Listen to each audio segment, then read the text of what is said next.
At exactly 15 minutes past 6 o'clock, I stumbled across an entry in an art book, detailing the buyer of a beautiful landscape painting depicting the English countryside. The painting I saw being carried into the Winters' residence, the buyer being the dead Duke of Chester. I spent the next 2 hours writing fast, my hand struggling to keep up with my brain, my task tricky, only because I was trying to disguise my handwriting. I finished in the nick of time, hearing our butler, Dalton, rise. I fold the parchment and run out to the front door, pulling it open and holding the handle.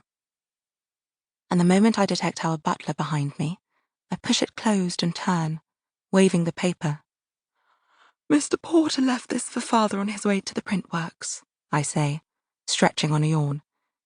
"Would you mind leaving it on his desk, Dalton?" I hand the paper to him as I pass, not giving him a moment to question me. I feared his knocking would wake the entire square. I press my lips together, knowing Dalton will be mortified that I was forced to leave my bed prematurely at this ungodly hour to answer the front door to a visitor. I think I need a few more hours. I hurry up the stairs, smiling to myself.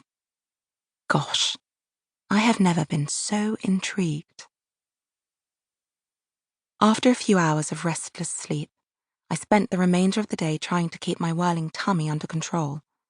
Tomorrow, possibly, people will be reading my words again, and as I sit before the mirror now, looking at a polished, painted version of myself, while Clara twirls and skips and pirouettes around our bedroom as fast as my mind is racing, I wonder if Papa has yet read my story, or even discovered it.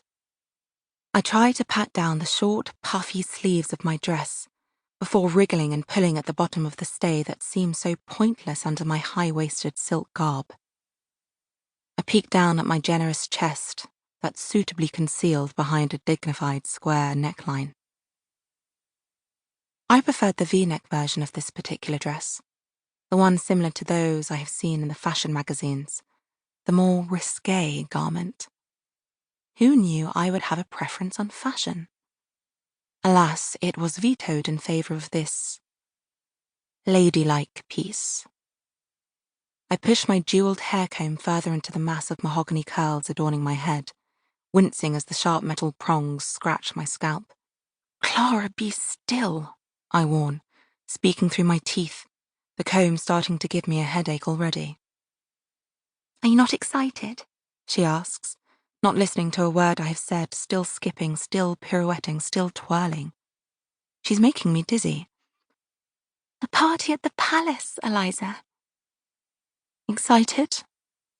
No, I can't say I am. Thrilled, I murmur. Poor Clara, my innocent, oblivious little sister.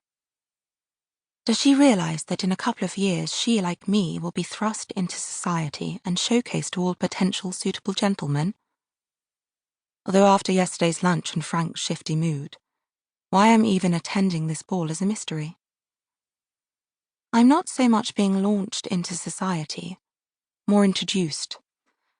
Perhaps Papa snapped up the offer of the first notable nobleman. God, what does my future have in store? Frank knows exactly who I am to be thrust upon someone and expected to smile, swoon, and speak only when spoken to. Ugh. I grimace at the stark reality of my new life and swallow down the lump spiked by the reminder of my lost one. The life where the possibilities were endless. My dreams were big. My imagination nurtured. I looked down my front, wriggling again.